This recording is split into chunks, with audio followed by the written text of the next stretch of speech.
Welcome to the 5G Podcast. We're glad you're here. We hope you enjoy our conversations about God, guns, games, goals, and gastronomy. Now sit back, relax, and enjoy this week's episode. So have you played Starfield yet? I have. Trevor's thoughts on Starfield. Really? It's a game. Interesting. Everybody's like, it's a nice word. Everyone's fanboying over it on the internet. It's kind of wild. Really? I thought it was the game of the century. Dude, and that's everyone just hyped it up. And I'm like, it's okay. I don't know, like I don't know if I've given it an honest chance yet, but I probably put in 2 hours at least. Okay. Let me start with the positives, I guess. It's a Bethesda game. The setting is cool. The gunplay is pretty cool so far, I guess. I don't know. It's kind of standard, actually.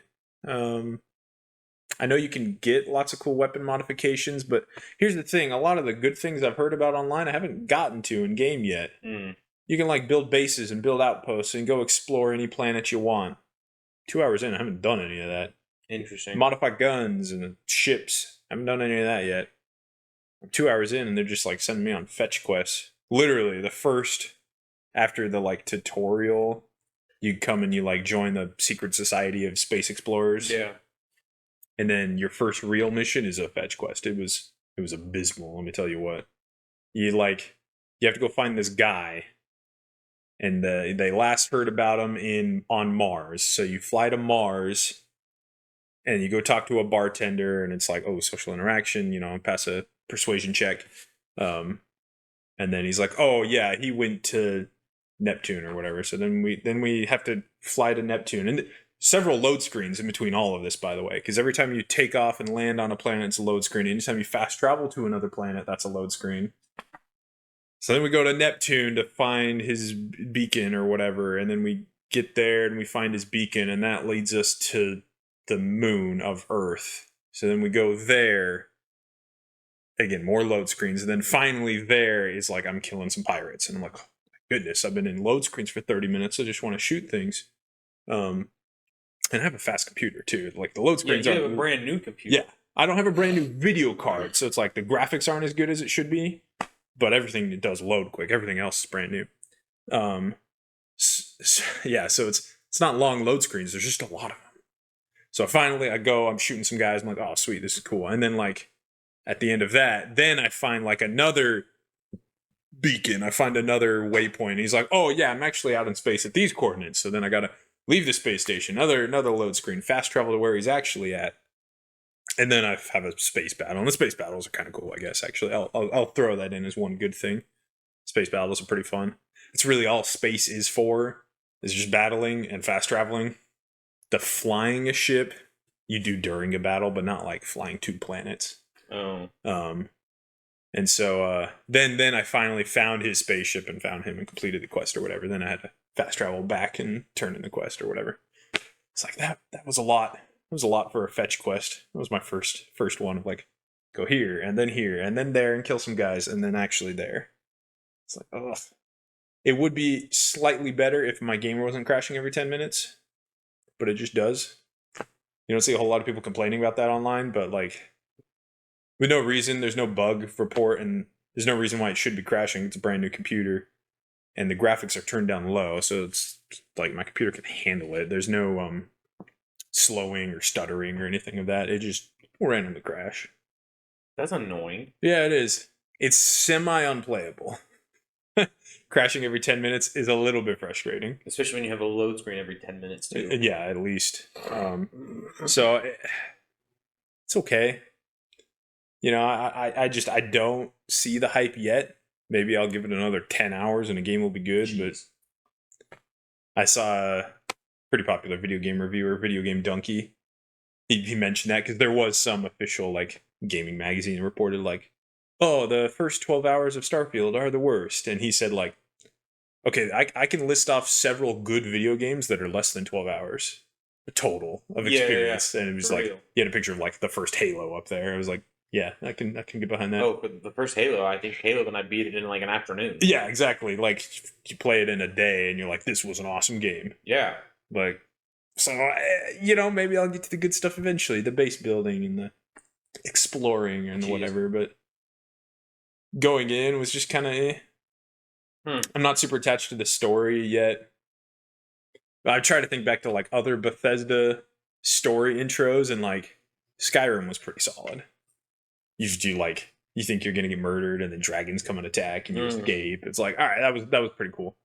This one, you're just like mining, and they're talking to you about like, oh yes, mining, boopadoo, and then they're like, oh hey, go in that cave and tell us what you find, and you go touch a magic space rock, and you pass out. And then you wake up, and the next day, some guy comes to like buy the space rock, and he's like, the space rock, you saw the visions too. Have my spaceship. Go join the secret society of space explorers. You're like, okay, I just got this job mining though. And they're like, no, just here's the spaceship. Go away. And then like 5 pirates attack, so that's your first combat tutorial. You're like, okay. Then you fly away to the capital planet, and you join the secret society of space explorers because you touched a space rock. Seems like very poor writing. It's a little weird. Like Skyrim, like I said, thought had a good intro. Fallout New Vegas would have been the last. Oh no, I guess I played Fallout 4. Fallout 4 was pretty good. You like see the nuclear bombs drop, and then you go into cryosleep for 200 years and wake up, and you're like, oh, what's going on? Fallout New Vegas was probably one of my favorite Bethesda games, even though technically one of their offshoots made that one. You get shot in the beginning, you die. Because you were just like a mailman, and some guy is like wanted the package that you had was like a special poker chip. So he just like shoots you in the head, and you're like, oh, okay. That's the opening cinematic. I died. And then like a robot wakes you up, and he's like, oh yeah, we found you, and he performed brain surgery on you. So that's intriguing. You're like, oh, why? I try to compare those two, because that one I was like, why did this guy shoot me? Why? I was just a mailman. What was so important about this package? I try to compare that to Starfield of like, oh, why was this rock so important? But it's just not gripping me the same way. Yeah. I can't really explain it because they are similar-ish, but Yeah, but it's not like as shocking to just touch a space rock. Yeah, and then pass out. It's like you die in the other one, so it's like, oh, do I get to play this game? Like, did I already do something wrong? Like, I don't know a real antagonist yet besides like pirates. Whereas in New Vegas, you're like, I'm gonna find that guy who killed me. Yeah. And you do actually, which is fun. So I'll give it some more time. Hopefully, I can figure out the crashing bugs. Yeah, that's strange too. It's all right. Yeah. I did get a double barrel shotgun, and it's been my favorite gun so far. So shotguns are pretty great in most games. Let's be honest. The intro level is like, oh look, you got an assault rifle, and then I'm like, oh, this one's an SMG. Here's a pistol. I don't know why I would ever use a pistol. It uses the same ammo as the SMG. So this is true. Why shoot 1 bullet when I can shoot 50 bullets? This is very fair. Yeah. But accuracy? Accuracy, I guess. But I've got 800 bullets already. So ammo doesn't weigh anything in game. You got to manage your inventory for like weight. And then I found the shotgun. I was like, all right, I can get behind this. They call it like a old Earth shotgun or whatever. That's funny. Yeah, because it's a couple hundred years in the future. It's like, it's double barrel. That's great. Yeah. So it's the guns. The combat's been fun so far. I just want to get more of that. Sure. Call me crazy in my shooter video game. I want to shoot things, but I don't want to just load screen.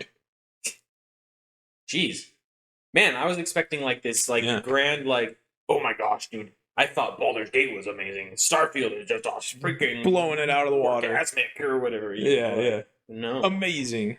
Because that's kind of like the hype that I've heard is that it's like the best Bethesda game since Oblivion or whatever. Yeah, I'm not gonna say that like everyone's bought and paid for with all these crazy Starfield hype reviews, but it's like it's okay. It's an okay game. Do I think it was worth $70? No, I got it for free. Which is the only reason I'm playing it. Otherwise, I probably wouldn't have.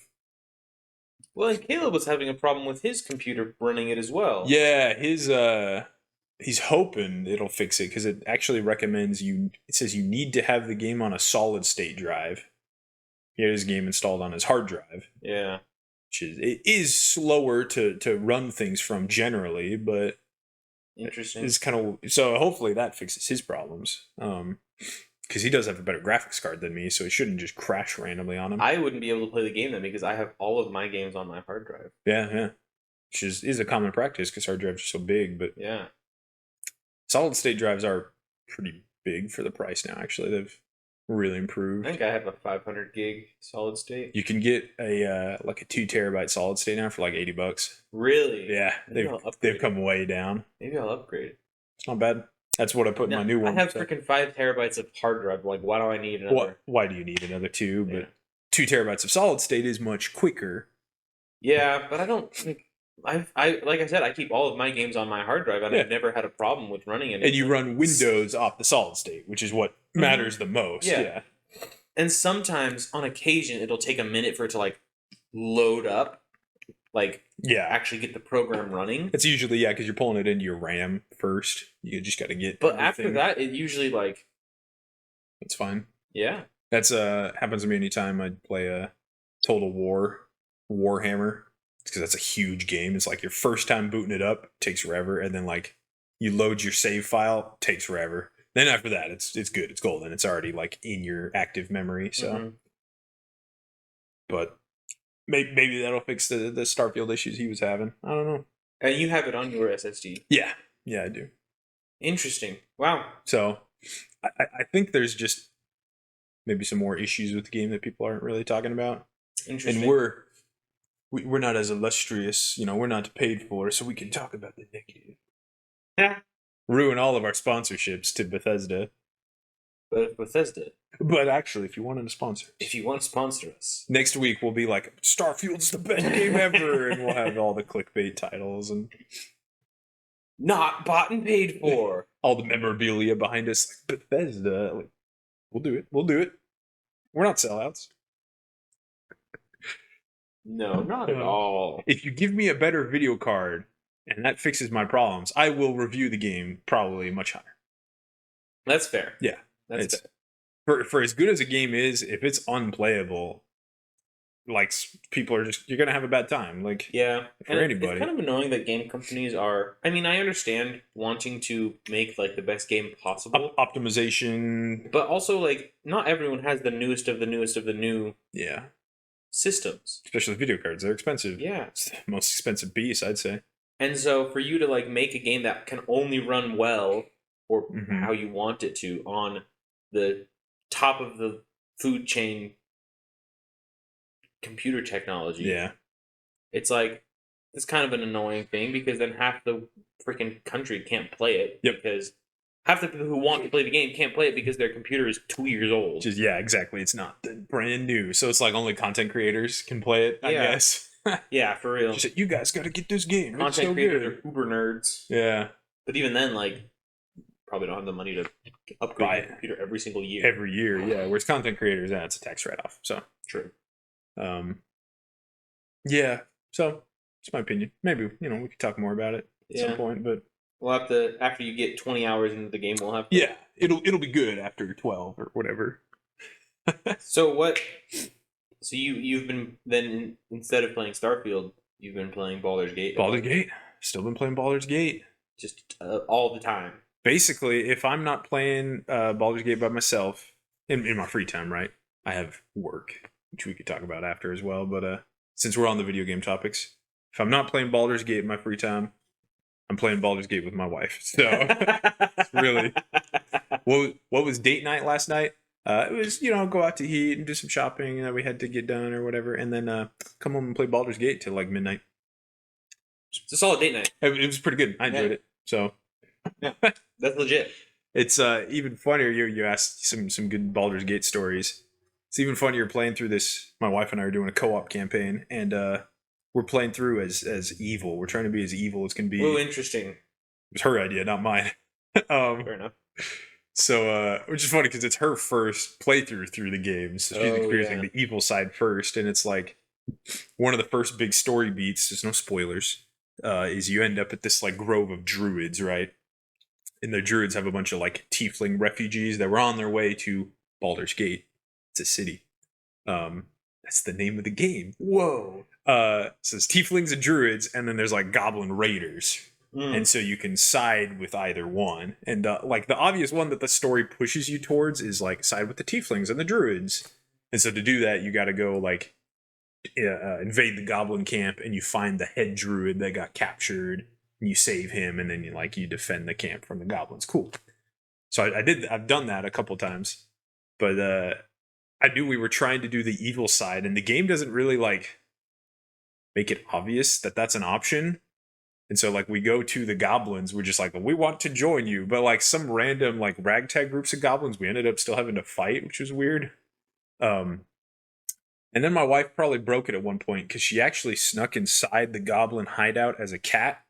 She's a druid, so she's just like, we found a like a hole that she could burrow through. I don't know how cats do that, but so she like burrowed in and she like snuck through the whole hideout. She was like, oh man, this place looks kind of cool. And then we tried to like, I had the rest of the party, because we can't turn into cats, like walk around to the front gate and just like try to get in, like, hey, can we go talk to the boss? And it like bugged out, like the guards wouldn't let us in. They're like, no, you're not allowed here. Like, where's my D20 check to get through? And they wouldn't give it to us. Really? So it was really weird. So what we ended up doing, because I'm pretty sure just like being a druid and trying to sneak through the burrow holes that you see in the game seems to break it. Like they didn't know what to do with that.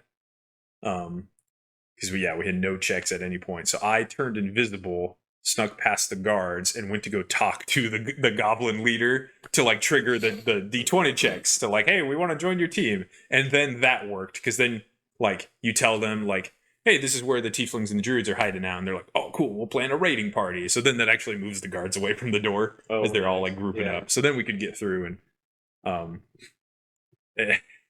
and join the goblins in the assault, which was really funny. Again, trying to play evil, and she's a druid, but and funny story, we're going back to the tieflings and we're like ready to start the assault, so we like screw with all of their defenses.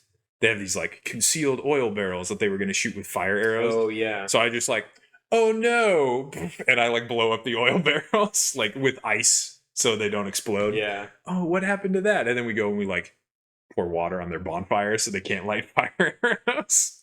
Which is funny because the NPC is like, I got like -5 reputations. Like, hey, don't do that. I'm like, what if I do it again?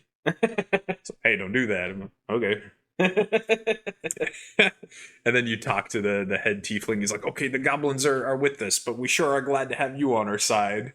And the option that we picked is like, oh, you thought we were on your side? Actually, we brought them here. And it's roll for initiative. And so you start combat with like the entire like tiefling druid camp like fighting you, and you're like, I sure hope the goblins are getting here. And then they show up like 2 turns later. So we get a little bit wrecked. I think I passed out halfway through that fight. Oh yeah. Because all the tieflings are just, I think there was one barrel I forgot to get rid of. Oh. So he exploded it. But then the goblins show up, and it's like, dude, it's easy mode at that point. Like, there's so many goblins. There's this ogre hucking barrels up because they have like this wall that all the tieflings are shooting down. This ogre is hucking barrels up at the top of the wall, and there's goblins inside the barrels. That's hilarious. It was so funny. He's just chucks them up there, and this goblins taking out the archers, and they're rushing the gates.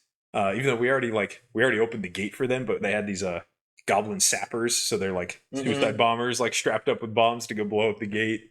Like that Uruk-hai in Lord of the Rings. Yep. In the Helm's Deep. Yeah, totally. So yeah, again after that, it's easy mode. They rush through the camp and they start killing everybody. You're like, it was weird for me playing as like a good character first. Yeah. Because I was like, I know these NPCs. These are my friends. In Dungeons and Dragons, you don't commonly play the same campaign as good and evil. Generally, your DM, your dungeon master, has like, oh, you guys are like evil characters. Here's the campaign for you. And then next time you're like, oh, we want to play good characters. Here's the campaign for you. Yeah. But so it was weird playing both sides. And then the last funny bit of that story, we're going through, we're like killing everybody, we're stealing everything and raiding the camp. I was like, yeah, this is awesome. I take out some more tieflings, and I'm just like picking things up off the ground while my wife turns into a bear and she's going off, she's killing things. And I'm like, oh yeah. I'm like a big dwarf, so I'm just like, oh yeah, gotta. I like the shiny stuff. Gotta fill my pockets. And then like, there's some goblins there too, doing the same thing. And I grab one item. I don't remember what it was, like a dagger or whatever. I didn't pay attention. It's red though. Red means it's like, oh, you're gonna steal the item. So I accidentally pick up the item, and the goblin, he like accuses me like the guards do in the game. When you steal something, he's like, you've been caught stealing. It's like, you gotta pay off the guards or go to jail. And I'm like, what? We're raiding the camp together. He just moved in 5 seconds ago, and he declared that this dagger on the ground was his? What? I had to pay him like 700 gold or fight the goblins. What the I heck? was like, he's like, yeah, this is our camp now. That's my dagger. It's like, dude, what is wrong with you? That's very funny. That was a interesting experience. And then like the next day, the goblins leave. You have a little party at your campsite, which is it's a little goofy because again, I played the good side. You get the good side party with all the tieflings, and it's like, oh yeah, everybody's happy. And then the goblins are like covered in blood. They're like doing crazy dances to their gods. You're like, okay, yeah, this we're evil. We won. Yay! Yay. It's cool that the option is there, but you're like, this doesn't really feel right. What did the goblins give us? I don't know. We just wanted to kill the druids because they're stuck up. It'd be interesting to try and do like a completely neutral thing. Yeah. Fight the goblins and the druids. Oh, geez, yeah. Well, funnily enough, we looted the whole druid camp, and then like the next morning, the goblins left or whatever. So we went back to the goblin camp and looted everything there. Fair enough. Yeah, which was hilarious. We like emptied we'd filled our pockets of the druid stuff. We went back to the goblin camp to try to find a shop, and there's like one guy left, and his name is like Plump the Looter. It's like, what's wrong with you, Plump? And he's like, oh yeah, I'm here just like cleaning up after all the goblins left. It's like, well, obviously your name is the Looter. He's like, yeah, but I got a shop if you want to take a look at what I got. And we were like, okay. So we sold everything to him. We totally emptied our inventories. And then, fortunately for Plump the Looter, he was the only goblin left in camp, and he only has 9 hit points. So then we killed Plump the Looter. And looted it. And looted his body again, and took all of our stuff back, and then looted the entire goblin camp with no witnesses now. So that's hilarious. Because it did say stealing. Technically, it was all the red items, but we're like, nobody around. So that was the best of both stealing worlds. if you can't get caught? Yeah, exactly. There's no witnesses. They left it here on the ground. They're not coming back. That's very funny. Yeah. That's a good story. It was, yeah, thanks. That's fun. I know I talked a lot, but No, that's good. Baldur's Gate, man. It's a good game. That's very funny. Uh-huh. You had written down in our little our show notes. Ah, yes. that you wanted to talk about the difference between Diablo and Baldur's Gate. Yeah, this one I heard yesterday. I was looking at some statistics, man. Yeah, as far as the statistics of a game, like after its release, it's kind of hard to track. Like you can track video game sales, but as far as like how popular a game stays is important. And one of the best ways to do that is looking at the Steam statistics are important, and then like the Twitch viewership as well, which again, some of that's skewed because some games like are more entertaining to watch, and that's why Twitch has higher numbers. But then Steam is people actually playing games. Yeah. You can look at currently, you can look at peak number. Usually like, opening weekend is kind of their peak, but if they can keep pretty high numbers afterwards, that's a good metric to track. And I heard Diablo 4 isn't on Steam, and Blizzard owns the game. They don't release active player info, so it's kind of hard to get their statistics. Sure. From whatever I looked up to. In comparison, I'll say first, Baldur's Gate, like this morning, had like 350,000 players, which is pretty good. They're like number 5 on Steam right now, this morning. Yeah. Their peak was like 650,000 on opening weekend. This is impressive. Counter-Strike is always number 1. Always number 1. They always have like 1 million-ish. It's pretty good. So I was just you. Sorry, I don't mean to interrupt. No, I was just for comparison. Like any of the numbers I found for Diablo 4 are not accurate. They were anywhere from like 200,000 to like 7 million. I'm like, that's not right. So Yeah, not 7 million people are playing that game. no. So your point? Well, CS2 is coming out here in a yeah. little bit, like any day now. Summer. They said it was summer, but it's already September, which I think is technically fall. I think we have 2 weeks until the fall equinox is when summer ends. Yeah. So they said it's coming out in summer.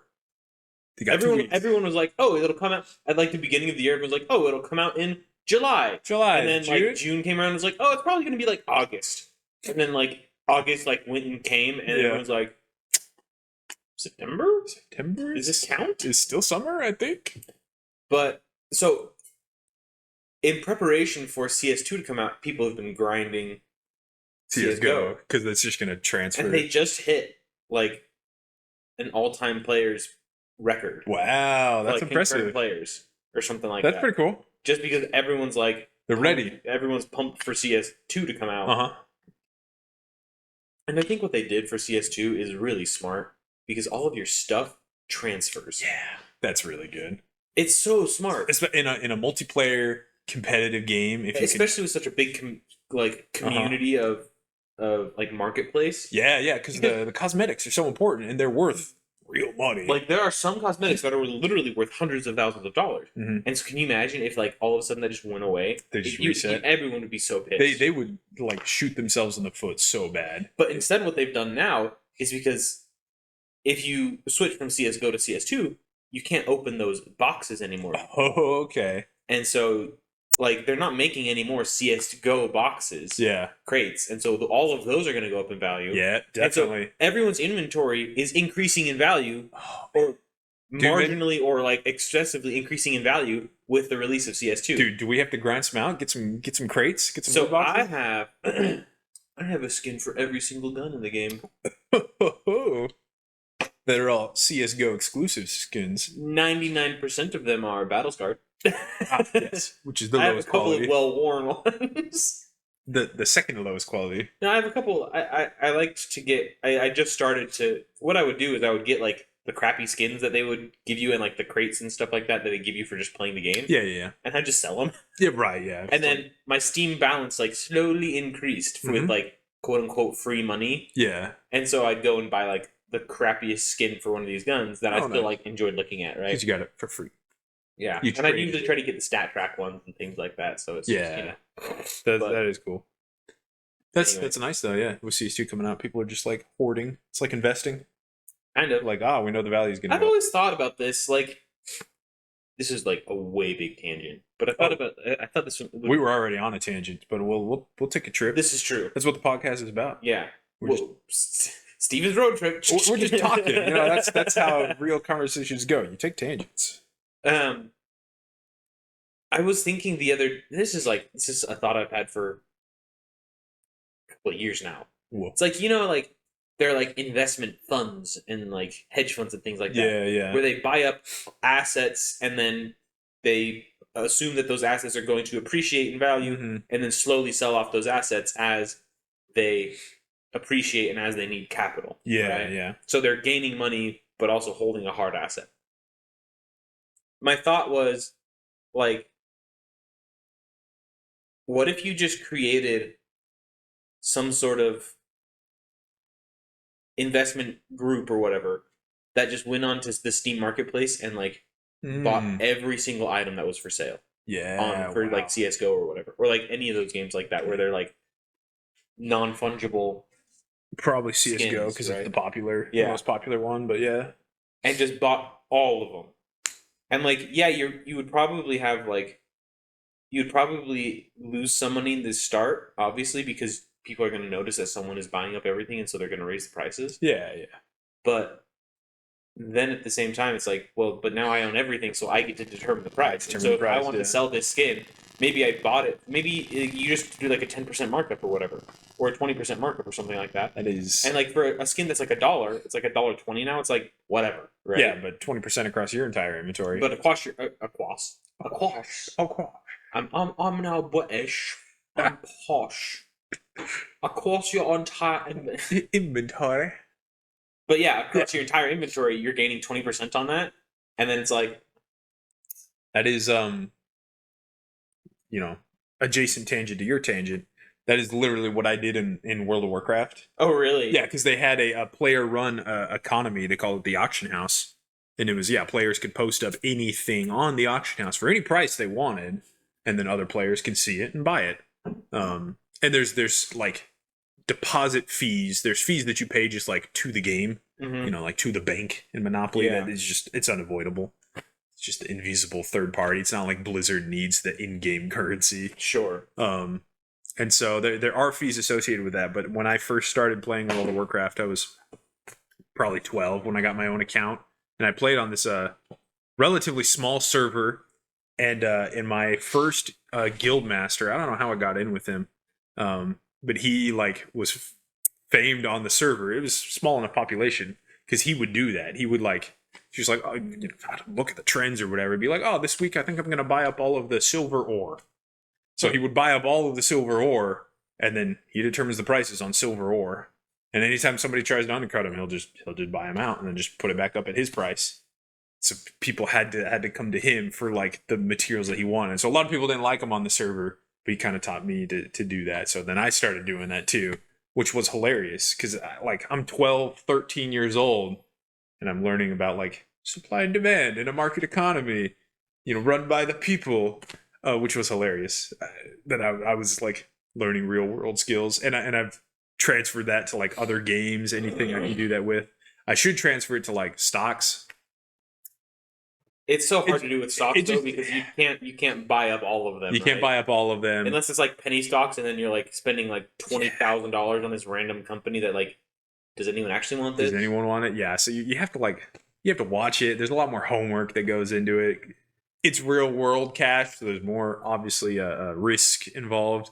If it's just video game gold, I don't mind. Yeah. But there was at one point in a different MMO that like I became a little bit of a broker. My brother, he threw 50 gold at me. He's like, hey, see what you can make with the 50 gold. I was like, all right, cool. So I had a logbook and everything of my gold and his gold separate. I might have gotten somebody else's, like one of my other brothers, and tracked theirs. I was like full on tracking things, and I was like, okay, yeah, so I can, in that game I was like, I'll buy the raw materials, craft them, turn them into crafted goods, and then sell them. And I was like making a profit on that. I was like, here you go, here's your 75 gold back in a week or whatever.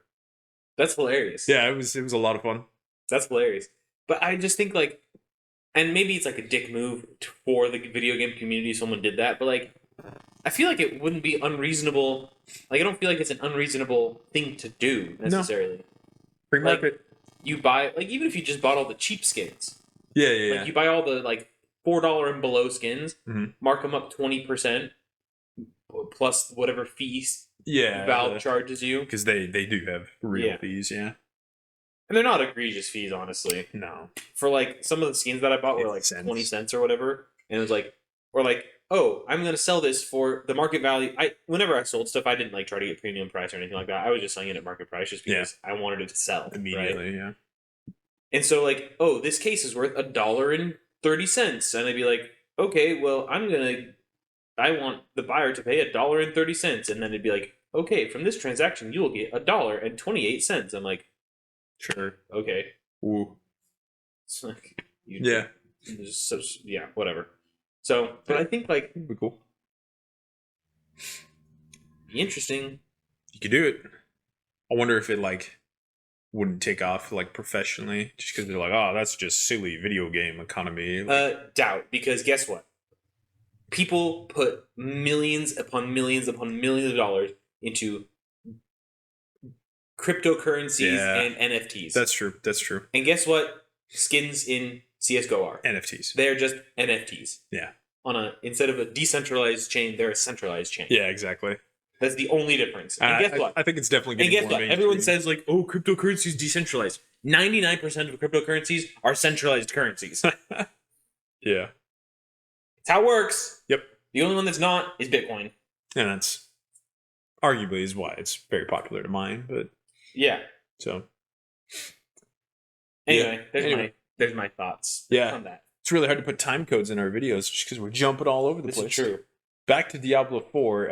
Long story short, it's trash. So no. oh yeah, exactly. Is that your hot take? Well, I looking at the Twitch numbers, because again, that's the only way to evaluate. It's not good. It is not good.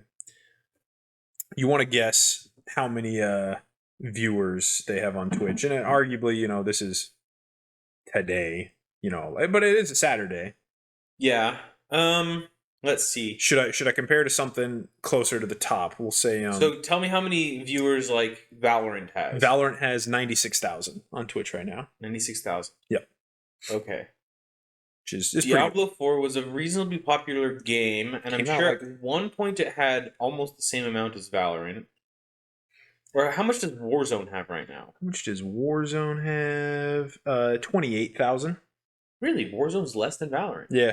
And again, this is just on a Saturday. Right now, yeah. Saturday morning. Mm-hmm. I guess the East Coast is like noon, though. Yeah. Yeah, there's streamers hopping on at noon. For sure. Well, there's some streamers who hop on in the morning, too. Yeah, and this is worldwide. Twitch is worldwide, so. Okay, let's see. Valorant 96, Warzone. So Valorant's at 100K. Yeah. What percentage do I think... Ooh. Diablo 4, brand new game. Yeah. See, if I were to just guess, like, in general, I'd probably guess pretty high, but because you've said that you swayed my opinion, I'm like trying to, like, I would probably have guessed like 55 to 60. Okay. But now that you say that Warzone's only at 25, I don't know. Do I go lower than 20? I'm gonna say 15,000. 15,000. That's a reasonable guess. And then so that's for Diablo 4. Yeah. Baldur's Gate probably has.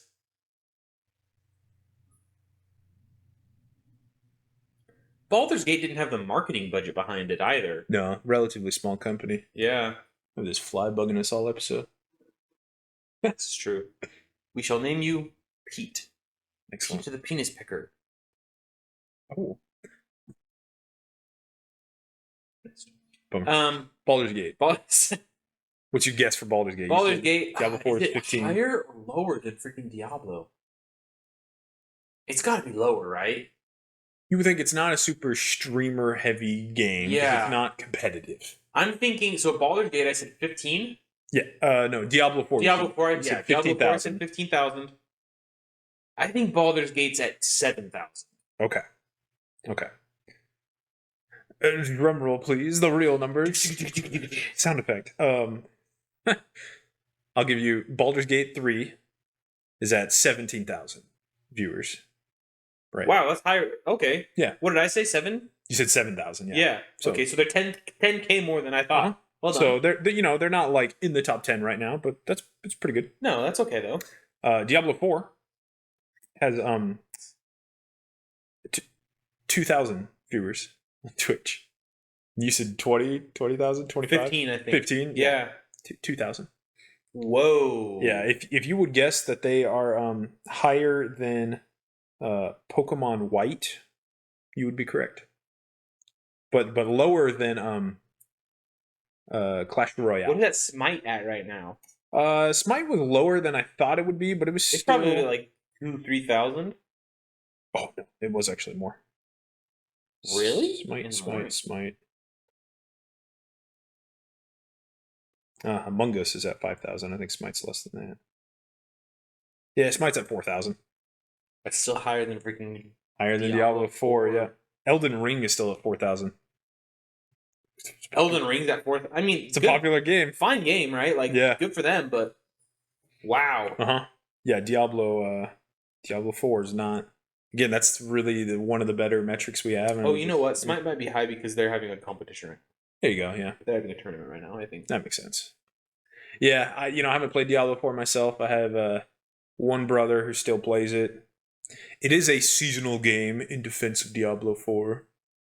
Just means that, like, every season is different. So it's like people come and they go in the game. But from what I've heard, complaints of the game, there's just, like, no end game content. So a lot of people played it right when it came out. I'm sure it sold well.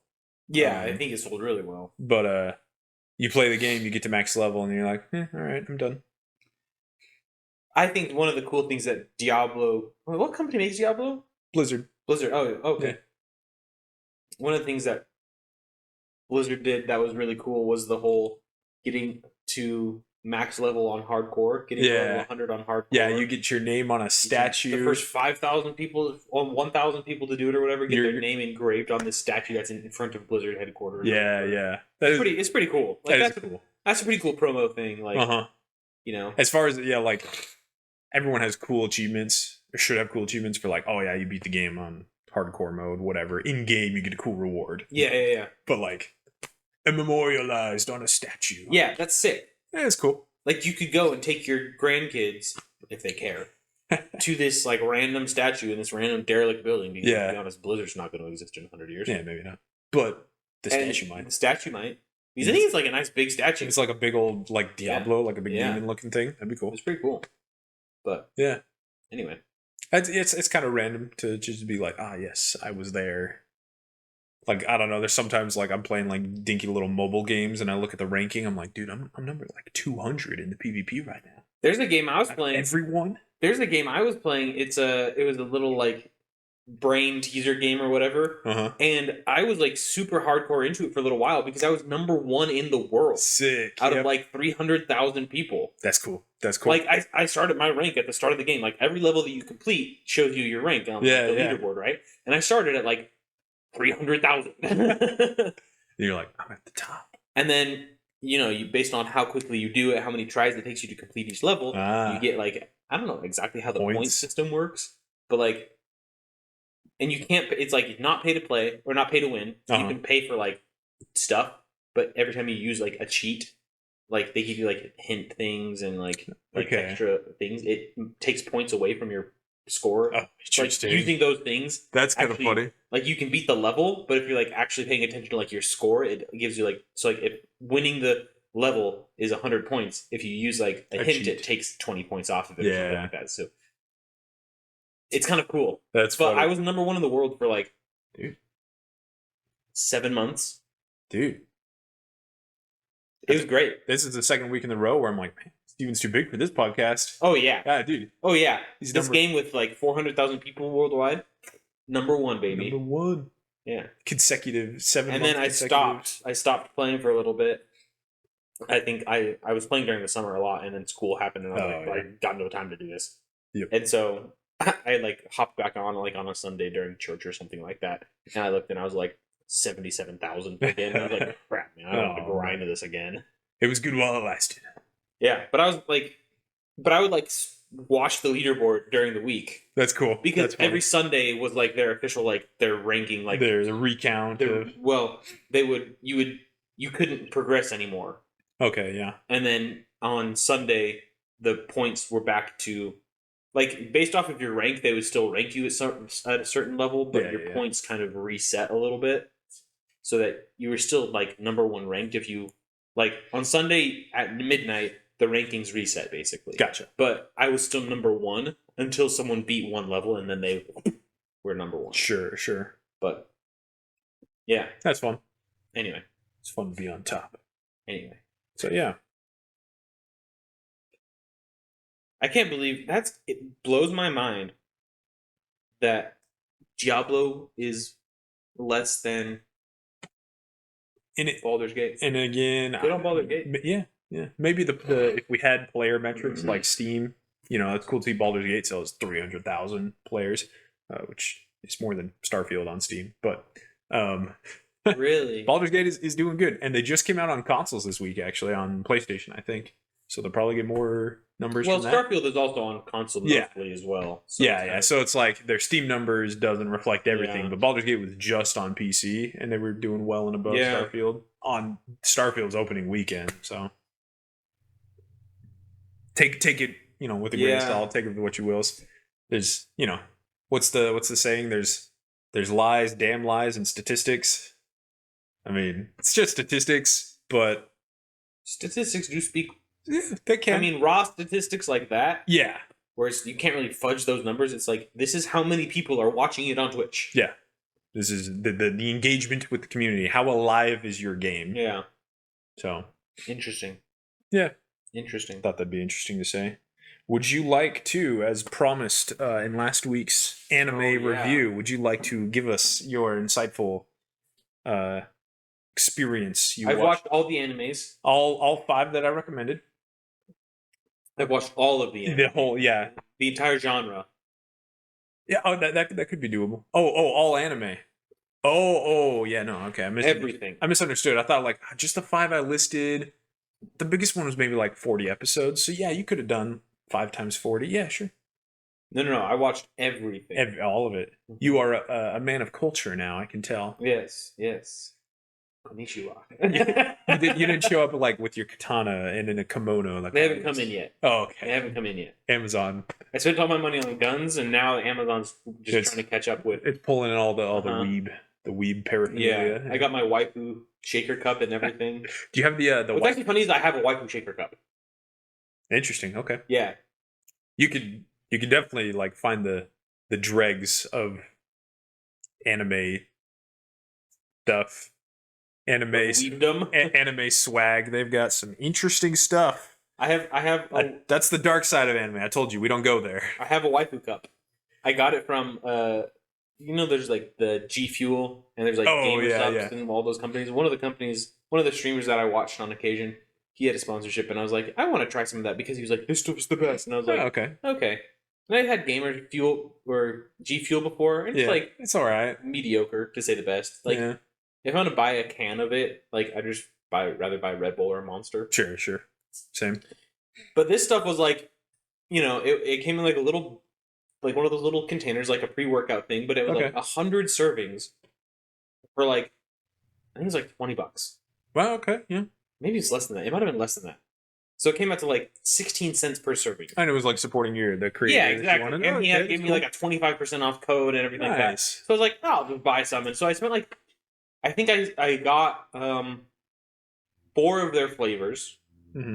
And then because I spent enough money, they threw in an extra. They threw in a shaker cup, like a thing, like a protein shaker. Yeah. But for their drink. Nice. Right? And on it, for whatever reason, I didn't get to choose. I didn't get to choose anime this. girl. I didn't get to choose this, right? Wow. Like they just sent it to me with the box. Was this shaker cup with this anime girl with her tits hanging out? Yeah, naturally. And I'm just like, what do I do with this? What? Like, and it's like a nice shaker bottle. So you use it? Yeah, but I'm like, Steve, I had no idea. It's so conflicting because I've thought about like scratching it off, like. You just put duct tape over because it really is a nice shaker bottle. It's distracting. You're like, I can't advertise this. I can't take this to work. I couldn't take it to school because I went to a religious school. It's like, Steve, what is that anime girl with her cleavage doing on your bottle? Oh my gosh, boobies! I can't look at those. But I'm just like, I would like use it and then be like, am I supposed like what is? I don't. Yeah. I had never watched a single episode of an anime in my life at that point. And anime is known for having large tatas. 2D animated tatas. The tatas. Because it's 2D, so you can draw whatever you want. This is true. Yeah.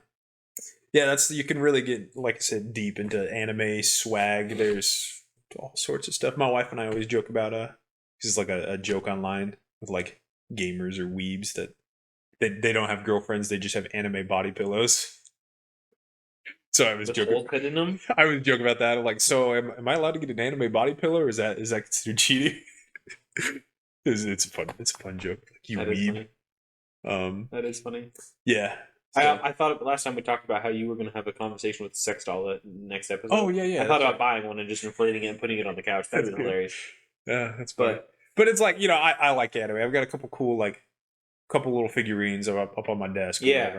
I also have a figurine of like Master Chief from Halo. So I spread it out. For sure. I have a lightsaber on the wall. All right. I'm not buying like life-size anime girl statue. That's a little weird. That would be hilarious. Or the anime body pillow. Dude, how hilarious of a Christmas gift would that be? Yeah. Just like to get like what is like, I don't know. Probably a cat girl. Yeah, for sure. Cat girls are popular. Just get one of those for... Or Hatsune Miku is the Vocaloid. So like, she's a AI looking girl, but she has a software where you can make music. It's Vocaloids. They're pretty popular in Japan. Okay. Because people, it's like you buy the voice package and then you can make music with it. Interesting. And she is the most popular one. So she's got the long blue hair. You'll probably recognize her if you see her. Life-size statue of that. It'd be very funny. Yeah, it would. Be very funny. She's like, I'm not a weeb, but in nothing, just like can't take this. Anyway, tangent. Back to this is good. The name of this episode is going to be Sine Cosine Tangent. Sine Cosine Tangent. Talking about math. Oh, I wanted to throw in. Speaking of tangents, but the one good thing about Starfield, I forgot. We're the 5G podcast. God, Guns, Games, Goals, Gastronomy. We generally talk about most of those. In Starfield, when you make your character, you can pick your background, which is just like the starting skills that you start with, and because they have like tons of different skills. But the starting background I picked was like a outlaw or whatever. So they give me like guns and like fitness, which gives you more stamina. Like, yeah, I'm into fitness. And then the third skill I got was gastronomy. No way. Yeah, and it's like, you get a bonus when making and eating food. I was like, this is me. I'm gastronomy and guns. That's hilarious. And fitness, because goals. There you go. It's perfect. Starfield, sponsored by the 5G podcast. We're sponsoring Starfield? I didn't know we had that type of money, dude. They put gastronomy in there. That was clearly just for us. It's actually called... It's called gastronomy. The skill is called gastronomy. And it gives you a bonus for crafting food. That's hilarious. I haven't crafted any food yet because they haven't given me that tutorial, but... That's on hour 17. Yeah. I'll get there eventually. Yeah, after 37 hours of playing, you'll finally figure out how to play the game. How to craft food, even though it's one of my skills. Anyway. Ridiculous. Back to the anime. Yeah. A normal anime, not weird anime. Yeah, so this morning, because I meant to do it on Thursday. Steven did his homework. Steven almost didn't do his homework. I got very close to being like, crap. Again, if it was convenient, I'd like to watch it with you, but it's just busy schedules, so. I mean, we can try doing some of it, but... We can do one after this or something, yeah. That'd be good, yeah. I watched the first episode of Death Note. And... My top 5 from last week. Yeah. So it's one you recommended. It's on Amazon for free. Yeah. If you have Prime, right? Yeah, it's on Prime. Subscription. And if you... I think the one they have on there is they only have the Japanese with the English subtitles. The subs, yeah, they only have the original. Which is how I wanted to watch it anyway. Right? That's what you said. Yeah, you prefer the original. I prefer original language plus subtitles. Mm-hmm. And they're 22-minute episode or whatever. You get an intro and an outro, yeah, so it's basically 19 minutes or whatever. Yeah, that's true. The intro was forever long. So they're supposed to be a minute and a half. That's kind of the anime standard. It felt forever. It's supposed to be 90 seconds. I was like doing some other stuff, and I was like, because I was just like, I was waiting for the episode to start, right? Yeah. And I was like, just like doing some other stuff, and I was like, I'm doing a lot of stuff. Anyway, we'll do the TLDR take, and then the TLDR is I think I might enjoy this show. Okay. Yeah. Cool. First episode, it's pretty good. Pretty good. And you're not an anime guy. Like I said, the only anime that I've ever watched is American. It's Avatar: The Last Airbender, and if you count Invincible. Again, yeah, it's probably in the same boat. Yeah. Which Invincible season 2 is coming out. It is coming out soon. I'm excited for that. I'm very excited. We should watch that one together. That would be cool. That'd be great. We can review that. Although that one's like a watch by yourself type thing because it's like ooh. Anyway, Death Note. It's it picks up real quick. Yeah. Like it starts going. Mm-hmm. Like it's like there's no like episode long exposition. No.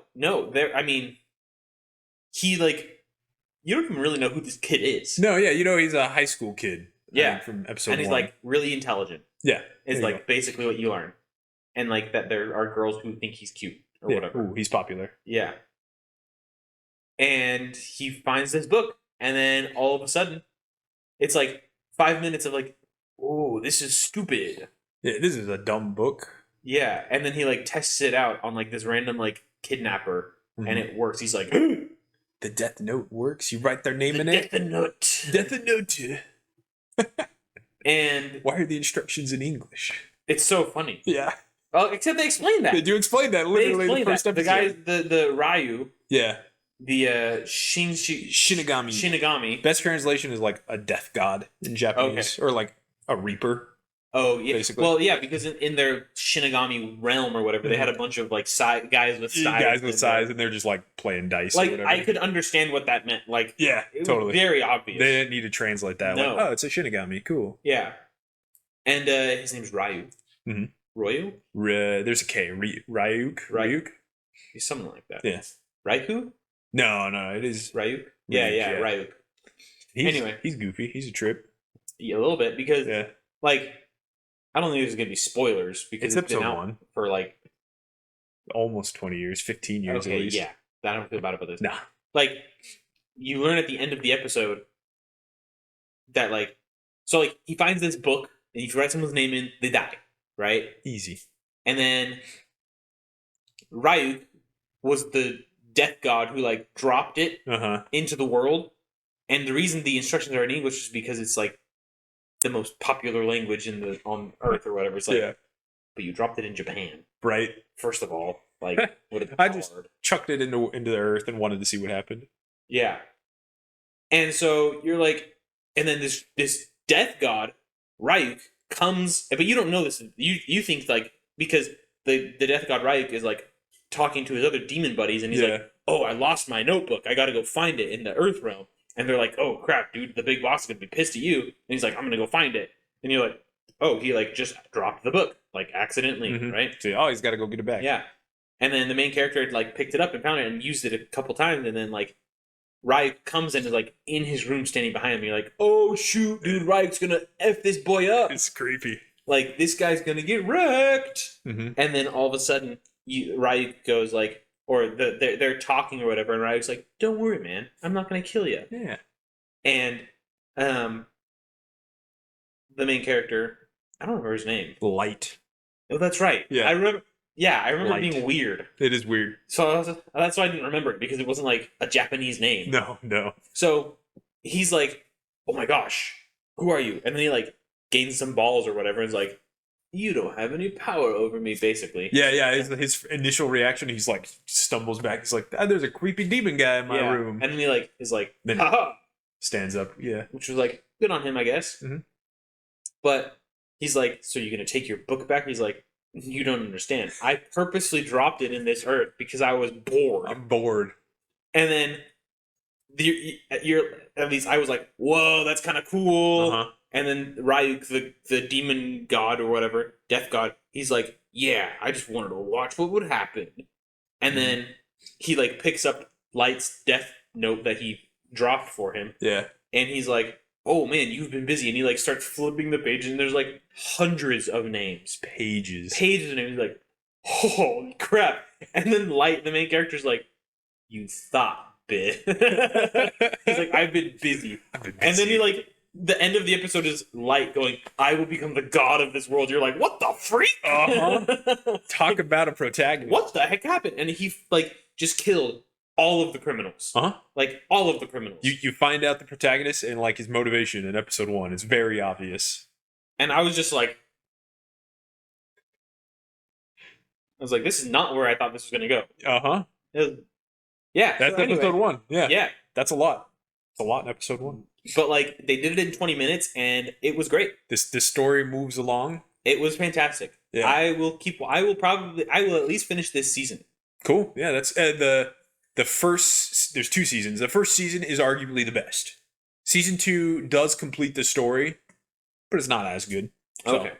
But you can at least finish season 1. Well, if there's only 2 seasons, then I'll probably finish. Again, it's like 40 episodes, give or take. So, but that's cool. Yeah, I'm glad you liked it. It is it's a really interesting show. I since we mentioned it last week, I actually started watching it with my wife. So we're 2 episodes in. So it's probably maybe the 4th time I've watched this show, but I've also read the books like 2 or 3 times. Sure. So I'm like, oh, this is kind of cool, because I was trying to think about it, from my wife's perspective, from yours, starting it from the first time. I was like, this show moves along. Like, yeah, we've seen episode 1 and 2. I was like, they tell you like everything already in these 2 episodes. And even though I've seen it and read it a bunch, I'm like, these twists are still good. You get some good twists in episodes. So I was thinking, I enjoy watching, like, there are some people on YouTube who will make short films that are 20, Oh, 30 yeah, minutes yeah. long, but they're like complete storylines. Mm-hmm.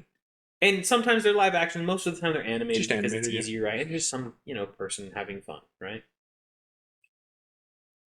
That first episode could have been one of those shorts. Yeah. Because there was a whole, enough buildup and, a reasonable amount of resolution where it's like, yeah, it's, technically a cliffhanger and you could have continuance. But, also it's like, what he did with the book. That's a good pilot episode of just, leave it there open-ended. Yeah. Yeah. It was great. Yeah. I really enjoyed it. It's cool.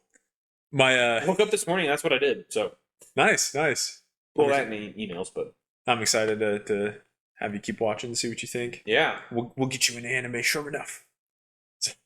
This might convince me to. Because this isn't a normal anime. It's just a dramatic thriller, really. Yeah. So I was talking with my mom on the anime subject. This is hilarious. My mom... Like, Steven, you're not a weeb?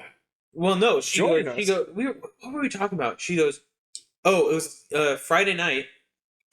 I was like, my mom asked me to mow the her lawn. Yeah. Okay. Right? And I was like, sure, no problem. All I have to do tonight is I plan on watching an episode or two of this anime that Trevor wants me to watch. My mom goes, oh, interesting. Because my mom's not super into anime. She's pretty against it most of the time because she thinks it's kind of weird. But she's also a super big nerd. So yeah, that's fair. She doesn't have a problem with it or necessarily, but she's just never got it, right? Uh-huh. But she's like, this surprised me. She goes, yeah, I thought about download or because she downloads to watch her shows off of Netflix. That's funny. I don't know why. She does. So you can watch it offline, yes. But I guess. Anyway, I don't. That's just an aside. Side tangent. She goes, yeah, I thought about downloading the one on Netflix, the live action one that they just came out with. I think it's called a Spirit Piece or something like that. And I go, One Piece? Yeah, that one. I go, you should do it and tell me how it is. I mean, go for it, Mom. I thought it was hilarious. That is hilarious. Because she is a super big nerd. Yeah. Yesterday was National Star Trek Day. Oh. She celebrates National Star Trek Day. That is hilarious. She is the biggest Trekkie. Yeah. Star Trek, your mom's a closet nerd. Oh, it's not even closet, dude. If you come over to her house, the doorbell is a ding dong, beam me up, Scotty. Is it? Yeah. Well, I don't remember. I guess I don't ring the doorbell at your house, but I don't remember that. No. That's hilarious. Has probably 10, 15 Star Trek t-shirts. Her phone case is a Star Trek symbol. That is so funny. That is her generation, to be fair, but yeah. But no, she is super into Star Trek. Wow. I think she went to a Star Trek convention. I was about to say, yeah, we're gonna see your mom at the next Comic-Con. Oh, she would love it. Yeah, probably. She just bought tickets to go. What's his name? Sir Patrick Stewart. Oh yeah, Patrick Stewart. Yeah. The guy who played Picard. Picard. Yeah. She loves him. Yeah. And so she went and bought tickets months ago to go see him when he's doing his book tour. Oh, cool! Yeah, but it's about Star Trek or something like that. It's autobiography or kind something. of thing. Yeah. And she bought tickets to go see this, and the tickets come with a copy of the book. Oh, and then signing. Yeah. Like that. So she's super into Star Trek. That's funny. My father-in-law is also a Star Trek nerd, but he's not a nerd in anything else. It's kind of interesting. He'll make fun of me or Lena for being nerds. You're but you're into Star Trek. I don't. That's one step adjacent to us liking anime. I don't know. Yeah, it's super funny. Yeah, it's super funny. And what's even funnier is that shoot, what was I gonna say? Crap. I had a thought. I derailed you. I'm sorry. No, it's fine. But yeah, she literally celebrates National Star Trek Day. Yesterday she posted on Instagram Happy National Star Trek Day. Nice. Can't decide which one I'm gonna wear. And she had a picture of 4 of her t-shirts or whatever. And then she picked one. And then it's so funny. This is what I was gonna say. She's watched every single episode of every single Star Trek TV show in chronological order. Twice. Not in when they came out, but this episode of this TV show. This episode of this TV show happened one day before episode 2 of this TV show 70 years later. That's pretty good. And so she'll watch that episode and then go to that episode and then come back to a different season Checkmate Star Wars. Like, Yeah, exactly. you think it's so easy to watch yours in chronological order? Ooh. Especially because Star Trek has like 30 seasons of stuff. So because much. it's been around for 100 years. Yeah, across so many different series. Like, And the movies and like she's like, it's super funny. That is how nerdy she is into it. We like as a comparison. Yeah, my dad is like a nerd into video games just because he's got big into computing when computing was getting big. So it's like video games have always been his thing. Not really anime so much. Like, you know, we'd have like Saturday morning cartoons on when we were growing up, and we'd have like Naruto or Pokemon or whatever. But then I remember like just as recent as like a couple of years ago when my little sister and I were still living at home and going to college, we were watching JoJo's Bizarre Adventure together. And like dad would randomly be in the room. I think it was during COVID, so like he was working from home. And so yeah, my little sister and I would be watching JoJo's Bizarre Adventure, which, as it says in the name, is bizarre. It's a weird anime. It's definitely not for the uninitiated, but it is funny. It's really cool. My little sister was showing it to me, and then like my dad ended up watching like most of it because he was in the same room, and so he'll understand references when my little sister and I are still talking about that show. As recently as like probably a month ago, we were talking about it like over the dinner table, and he's like, "Oh yeah, I remember that. I really like that character in that one scene that you guys were talking about." Like, wait, what? You were actually watching with us? You were paying attention? I thought you were like on your phone. No, yeah, my dad was like watching anime. He's seen Avatar. I'm sure we watched that one in the living room a bunch, but it's just kind of funny, yeah. That's like, very funny. My dad watches anime. Not like of his own accord yet, really, but it is interesting. That's very funny. My mom just started watching my favorite TV show, which Peaky Blinders. Oh yeah, cool. She just started watching. That one was still on my list, but then I dropped Netflix, so I gotta get that one eventually. It's so good. The one funny thing I wanted to mention about Death Note, actually, watching it with my wife, we joke a lot about a lot of the media, you know, TV shows we watch, or Baldur's Gate. We joke about a savior complex, because that's one thing she's big on with like her journey of self-recovery and all that. She's just like, she hates seeing the savior complex in characters. She's like, oh, you freaking, that's wrong. She's big on that, the emotional mental health, that sort of thing. Adventure Time was one of the worst ones. That character's got the biggest savior complex. She would hate Rick and Morty then. Yeah, totally. It's like, why do we need to save the random aliens? But also, Rick and Morty's a fantastic TV show. It is pretty funny. So we're watching Death Note, and the intro comes on first, and I'd kind of explain. I'm like, yeah, you know, it was like a really smart protagonist and the antagonist, and she knew like, oh, you write the name in the book, and you know, person dies, whatever. And then we're watching the intro because that comes on first, the hard rock music, whatever. And then at the end, it's like the main character, and he's like in front of like a stained glass window with like these big like angel wings behind him. I was like, she's like, I'm not gonna say it. She's like, otherwise I'd be saying it like every 30 seconds in this show. I'm like, yeah, that's probably. And so that's been our joke. We've seen 2 episodes, and anytime, like as you said at the end of the first episode, I will become the god of this world. I'm like, you think he has a savior complex? And she's just like, I hate it, but it's fun. It's one of those shows where the main character is intelligent enough to have like a plan, but not intelligent enough to actually realize his plan is retarded. He's still an 18-year-old. Yeah. So 18-year-olds are stupid. For anyone who hasn't ever met an 18-year-old. In case you don't know. 18-year-olds are dumb. But yeah, he has this like utopian mentality of like, I will create an ideal world where everyone's good. You know what he is? You know what Light is? He's just a college Marxist. Probably. He's chaotic good. He's like, if we kill all the evil people, or maybe he's lawful good. He's probably lawful good. We kill all of the evil. No, he's not lawful good because he's breaking the law. But he's only killing people who break the law. Yeah, so that's chaotic good. Ryuk points it out to him. He's like, isn't that a little hypocritical? Like, you're gonna be the only one in your perfect world. He's like, but I will be the god of the world. And you're like, yeah, rules for thee, but not for me.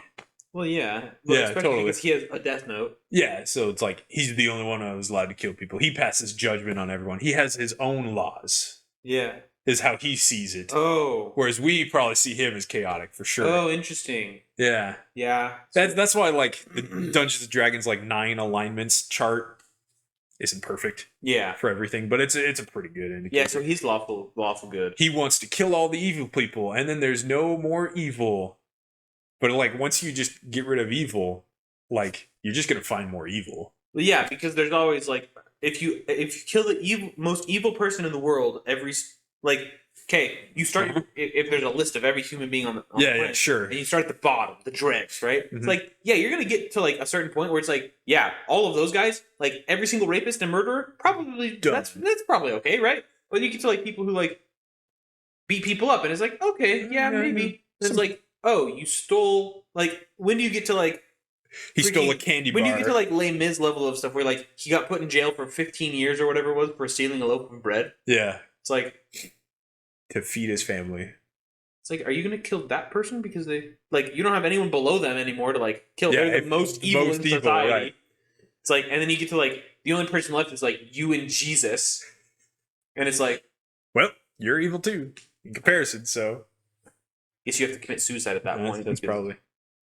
It's an interesting concept. You death noted that many people. It's time to write my own name.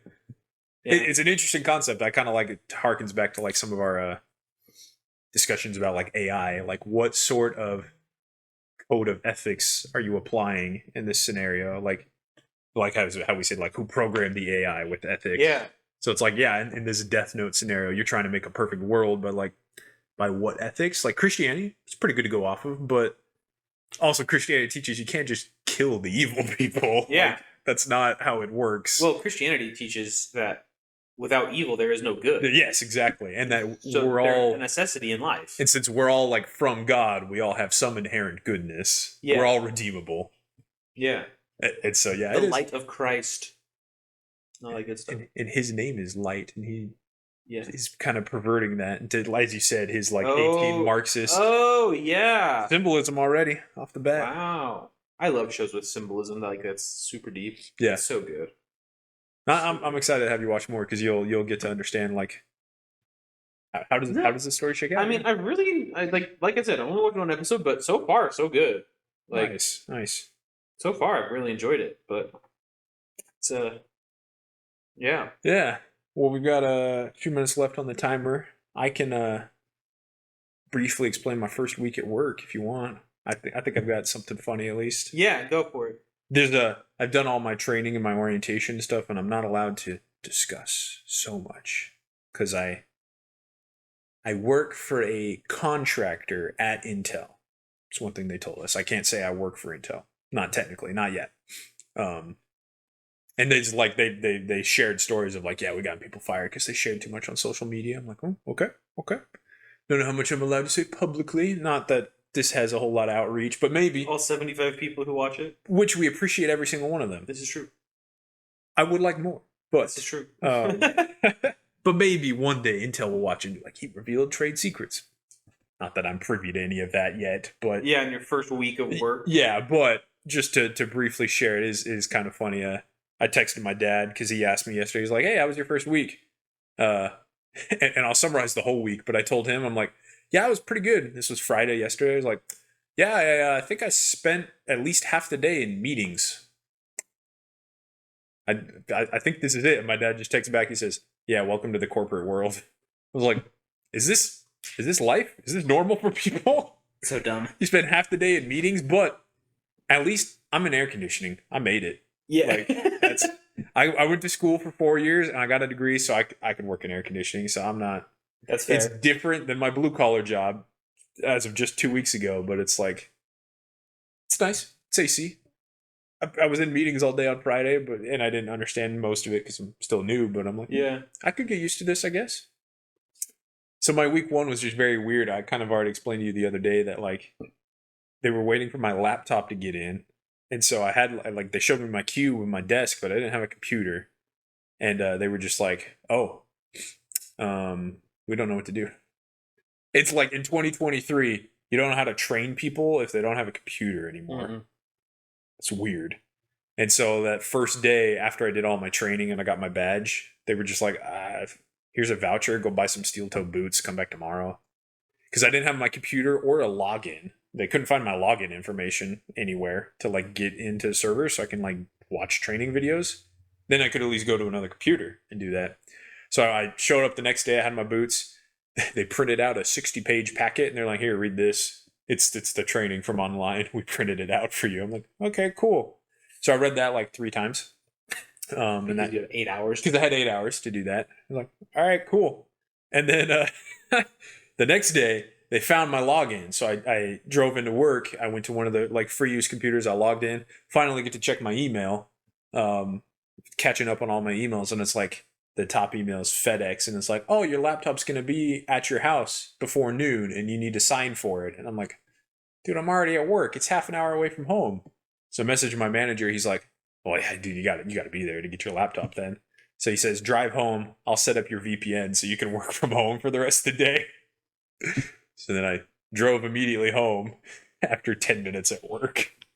Drove home, had to wait for my laptop, had to do all the startups and setup, did my VPN, did some training from home. I was like, okay, working from home. It's kind of cool. In my first week, I wasn't expecting that. It's not like I asked that in my interview. Like, how much can I work from home? Because I'm an engineer, and so some of it you have to walk in person. No, for sure. I think a lot of people, like, most of my team is there every day. But it's there, like, if you have appointments or whatever, it's kind of nice to be able to work from home. And then the next day, I went into work Friday, the last day of the week, finally with a laptop, so I could actually join meetings. And then I was in meetings half the day. And then I just so happened they had like a quarterly event with the team. They're like, yeah, we're going to go mini golfing, for the second half of the day and just like, clock out of work. And I'm like, That's where my social anxiety crept up. And I was like, I don't know if I want to go mini golfing 45 minutes away for 3 hours with people I don't really know. I know there's some element of like, I should get to know my team and whatever, but it's my first week of work. I'm an introvert, social anxiety. 45 minutes away, then I have to drive 45 minutes home after that in rush hour. And I was like, I think I'll just drive home since the rest of my team left and just work from home. So then I just came home because I have all these training videos to get through before I can actually do stuff. Yeah. Got to get safety certified. So like, I just went home and did that instead. And I was like, this is a pretty easy first week. I could have even gone mini golfing. It would have been like easy and fun, but instead it was, I was content.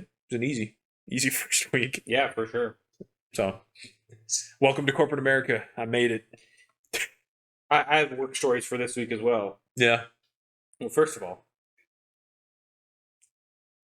my job is, on occasion, busy. Yeah. 90% of the time, I sit on and do nothing. You just don't have which enough. is very frustrating. That is, yeah. It's very frustrating. This week, Tuesday and Wednesday were not busy, as is status quo. Thursday was, which was nice. Okay, it's good. Yesterday, I almost had my butt chewed out because a couple people, thought I screwed up, like, royally. Oh, no. Like, that I lost $150,000. Yikes. And turns out, guess what? Wasn't me. Yeah. And I proved it, and I was vindicated. Dang, yeah, that's tough in a workplace scenario. Yeah. You don't want to be like, told me so. Because part of the processing team thought I was screwed up. My bosses thought I screwed up. Everyone was like, dude, you really effed this up. And I was like, crap, man. I thought I did too. You start beating yourself up, yeah. And I was like looking at it, and I was like for 5 minutes, I was like, I don't think I screwed this up, man. And so I went and looked, and I was like doing some spelunking, and I was like, there's no way I could screw this up. Like, they asked me this question. It's a very simple question. Uh-huh. I answered in the negative, which was the correct answer, but apparently that's wrong? Like, what the heck? No. Turns out, I didn't do anything wrong. If someone else Turns out, accounting, who we can't say anything about accounting because they're freaking God, Jesus, and the Holy Ghost. They're untouchable. Oh my gosh, dude. Everyone was always like, oh, accounting is freaking the best thing since milk and sliced bread. Weird. But we had sent money to someone on the 1st of August. Okay. This servicing team asked me about it on the 29th of August. And they said, hey, is this number correct? Yeah. And I went in and looked at all my numbers and said, why, yes. According to everything that I have, according to all the records, this is correct. Well, guess what? Yesterday, they come back and say, like, hey, dude, you missed $150,000. And I said, whoa. Like, I'm not off by that much. Like, it was like half of the total amount. It wasn't like we were sending like $20 million and I was off by $150,000. It was like we were supposed to send. It was $300,000 and I missed 150,000. It was like half the amount, right? Yeah, yeah.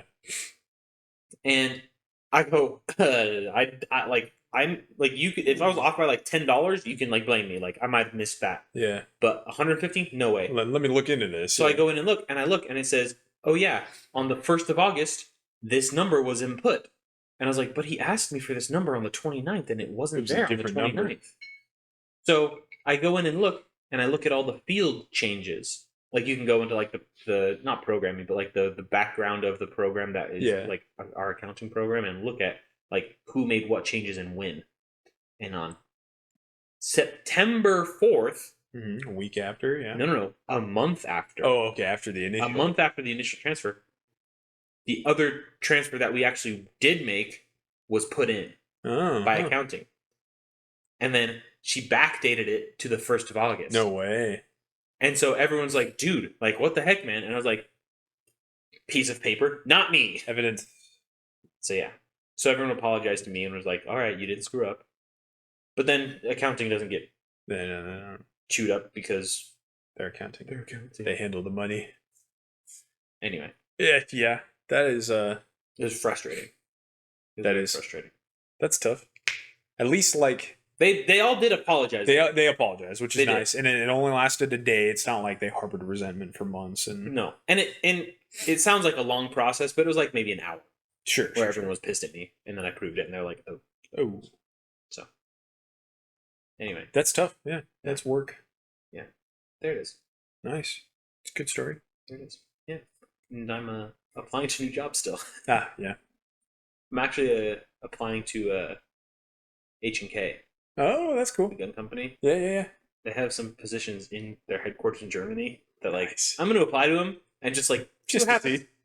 And I don't know if I haven't decided, like, if I would definitely take the job or anything, but, like, because I love living in Arizona. My friends and family are all here. Yeah, and, like, I have personal goals that require me to be here and stuff like that. But also, like, to go work for H&K in Germany for, like, 3 years. It'd be cool. That's an experience. Kind of, like, a dream corporate job, in my opinion. For me, right? Like, for doing what you're doing, working for a gun company. Yeah. That's pretty sweet. It'd be sick. Anyway. Nice. There it is. It's good. Yeah. Never. Always keep reaching your goals. Exactly. This is a motivational podcast, by the way. This is motivational. We're just like what's the like motivational speaker name? The Jordan Peterson? No, the really Tony Robbins. Oh, yeah. Right? Like, get your life in order by doing this. Have you listened to some of his stuff before? I have, yeah. It's super charlatan-y. It is, totally. It's a charlatan, that's a good word. I always think of it in Spanish first. I don't know why. It's a chambuchero. Just sounds really good. You're like, whoa, chambuchero. Like, yeah, he chambuchars you. Which is the weirdest verb, but you would only use it for, like, chambuchero is a smooth talker. You're like, whoa, man. I can tell you're a smooth talker. Snake oil salesman. Yeah, snake oil. There you go. That's a good comparison. Such a funny thing. Anyway. Yeah. Goals, man. They're important. Yeah. Just do it. Always listen to Tony Robbins. Sponsored by the Tony Robbins Corporation. Yeah. My random side tangent, because that's what the episode's about goals. My wife just mentioned this morning. She's like, yeah, I like watching your latest episodes because you guys have your intro. And then it goes to, our live video, and it's like, we're Skinny Trevor. And I'm like, yeah, that's kind of cool. Oh, yeah. Yeah, so I'm enjoying it. I'm still losing weight. Still going down. You're at, like, what, 100 pounds now? No. I'm at 22, 50, 70 pounds? 72 pounds? In 3 months. And I'm healthy. I'm not, like, starving myself. Feeling great. That's sick. That's cool. That's super sick. Still excited. Still going with it. You're gonna you signed up for another whole month, right? Yeah. So you're gonna finish. Is it September is when you're finishing, or October? It'd be like the first week of October. Yeah. You'd be done you for this month. Yep. And then do you think you're gonna? I'll see at the end of the month. I mean, but this is a me opinion, but like you got the holidays coming up. Like you can't be on this diet for like the holidays. I know. So you gotta have like. Gotta have the potatoes at Thanksgiving. And... Dude, I gotta have my mom's homemade fudge. That's the best. I live for that every year. So the end of October you stop it, and then you pick back up on January 2nd. January 2nd. Yep. As every good diet should be. That's one of my how am I related to him? My wife's cousin. There you go. My wife's cousin. He's jacked out of his freaking mind. He's a little bit older. He's probably mid-40s. Okay. I don't know if I want to say late 40s, but he's probably mid-40s. But he's super healthy, right? Like super jacked, really like strong and stuff like that.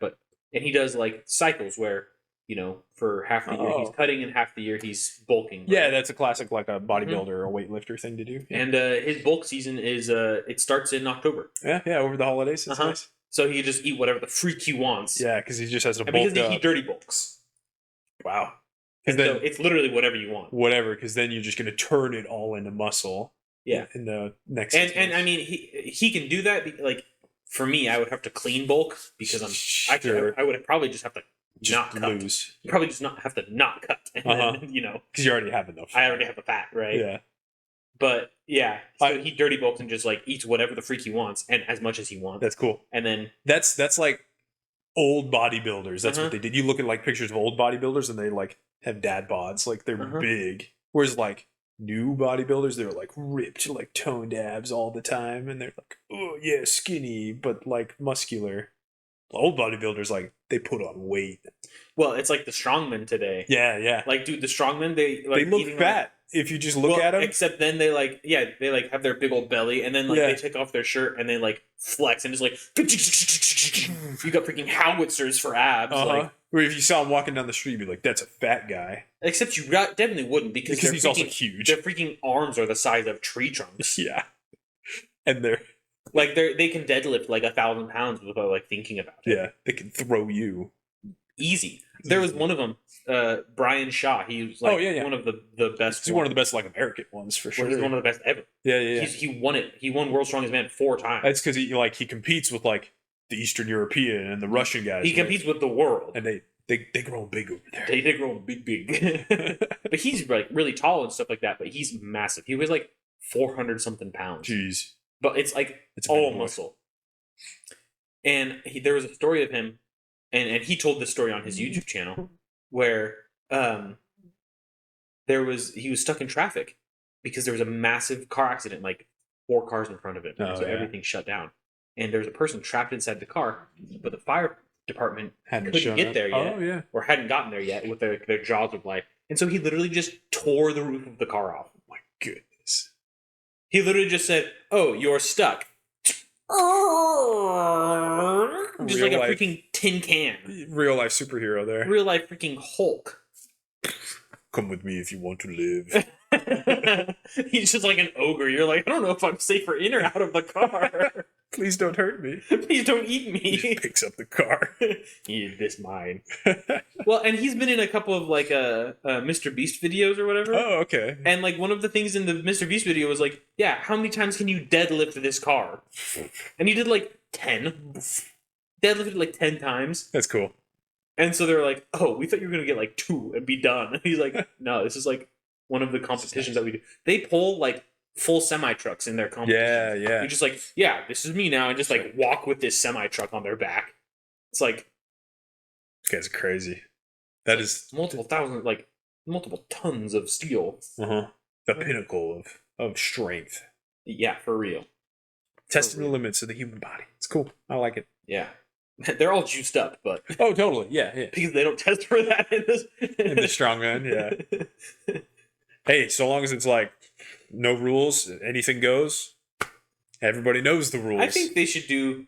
So they started doing this for like bodybuilding, like the Mr. Olympia stuff. Mm-hmm. They have a natural part and then a non-natural part. I think that's cool. Yeah, I think they should do that for every sport. Because like you see what the natural human body can do, and then you see like, okay, but if we really wanted to, like if we were at like war with an alien race, like we could just like juice ourselves. Dude, can you imagine? Think of how much more entertaining every other sport would be. Like. Sports are fun. Don't get me wrong. Yeah. Some sports are more fun than others. But if like even the most mundane sports are just like testosterone ping pong. It's playing with a steel paddle and a golf ball. It's giant arm. They're just or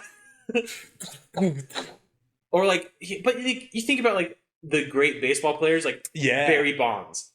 And like everyone's like, dude, he's the best. Turns out he was just juiced out of his mind. Juiced, yeah. And so that's why he's hitting hundreds of, Old baseball was entertaining, man. Yeah. It was insane. And like Sammy Sosa and all these guys who are just like, we test. It was steroids. Or the only one I don't think we should have is UFC fights on. Yeah, that's deadly. That's like, that is deadly. Yeah. Maybe avoid the contact sports. You'd probably be okay in football because you're wearing pads. But yeah, and they already screwed themselves up anyway. Yeah, exactly. But maybe like something that's a contact sport like rugby with steroids. Well, but there's rules with rugby that actually make it safe, so it's probably okay. And everybody knows that they're not wearing pads, so they don't want to hurt themselves either. Well, and you can't actually, when you tackle, it's not like you're like not in football where you're like smacking. You actually like double leg them. Yeah. So exactly. It's like kind of like a wrestling. Yeah. But dude, I would UFC. You're right. Is like like can you imagine? They banned the Brazilian fighting style capoeira because that's like it was too deadly. Yeah, because that literally like one hit kills you. You like, one shots you. One shot. No, seriously. Yeah, have you seen like I've seen videos on it. Dude, there's this one video I showed Ryan the other night because she was like she like learned the word because she's trying to learn Portuguese. And she learned the word capoeira and she's like, I have like no like what is it? And I'm like, oh, it's like this fighting style. She's like, what? It's like, yeah, and they banned it in like all fighting, like every combat sport. Can't do it because it just kills people. Yeah. And there's this one video where it's like this kickboxing match, and this guy does his little capoeira, spin, and there's whacks the guy. The guy's head just like whiplash to no other, and just is out. Yeah. And not like a knockout where he like gets up afterwards. No, he's just face forward, and like everyone's like, is this guy alive? Exactly. If he's lucky, he's still alive. Yeah. Yeah. It was crazy. There's a good book you should read. It's called A Fighter's Heart. It's by I don't remember the guy's name, but he's a popular like MMA, UFC, just fighting like journalist. And it's his autobiography of like his journey through. He did kind of some amateur fights, but he kind of traveled the world, like just studying and learning different fighting styles. So he's like, he lived in Brazil for a time and lived in Taiwan, yeah, for the Muay Thai. Yes, Muay Thai. Yep. And he like, dude, that fly is just kissing your face. We're almost done, and then I'll go shoot him. Take him out back and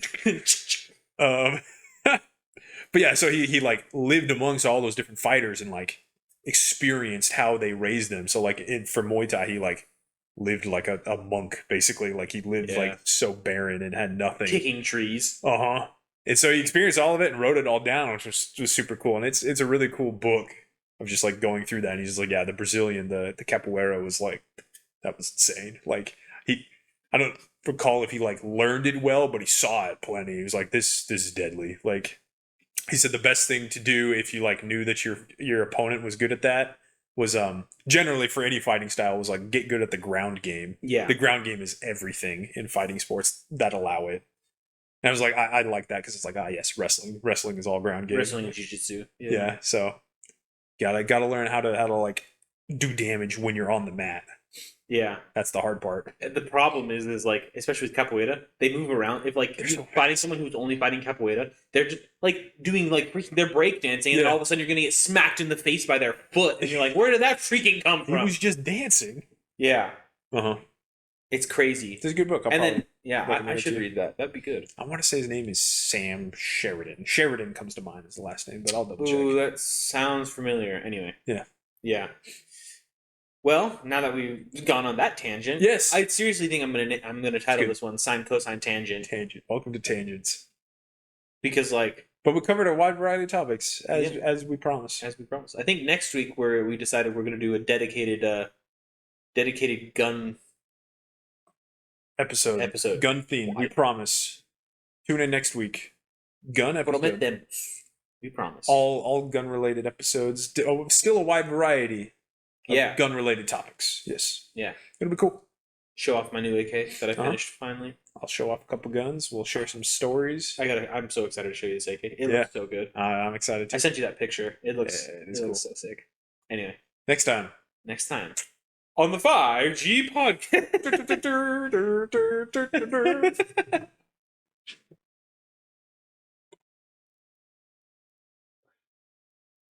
Thanks for watching this week's episode of the 5G podcast. We hope you enjoyed. As always, feel free to like, comment, and subscribe if you enjoyed this content. We're available on all social medias, as well as you can watch or listen to us on YouTube, Spotify, and Apple Podcasts, wherever you get your podcasts. Again, thanks for watching, and we hope to see you next week. Thanks.